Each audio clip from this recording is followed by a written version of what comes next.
અમરેલીમાં મંજૂરી વગર ચાલી રહેલ નિત્યમ વિદ્યા સંકુલની માન્યતા રદની કાર્યવાહી શરૂ કરવા હોવા છતાં નિત્યમ વિદ્યા સંકુલના સંચાલકો દ્વારા હજી બેનરો ઉતારવામાં આવ્યા નથી અને સોશિયલ મીડિયામાં એડમિશન ઓપનની પોસ્ટર મૂકવામાં આવ્યા કરે છે। ત્યારે શાળા સંચાલકો દ્વારા શિક્ષણ વિભાગને ખુલ્લી ચેલેન્જ ફેંકતા હોય તેવા દ્રશ્યો સામે આવ્યા છે। ત્યારે સોશિયલ મીડિયામાં એડમિશન ઓપનના પોસ્ટરને લઈને અમરેલી જિલ્લા શિક્ષણ અધિકારી દ્વારા સંસ્થાને નોટિસ આપીને કડક કાર્યવાહી કરવામાં આવશે કે નહીં તે જોવાનું રહ્યું।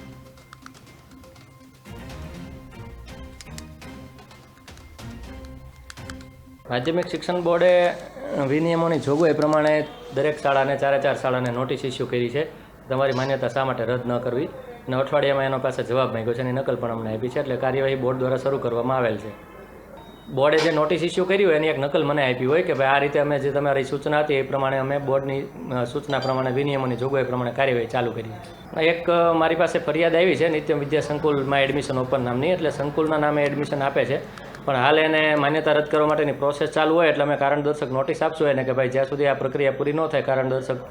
માન્યતા રદ કરવા માટેની ત્યાં સુધી એમાં નવા એડમિશન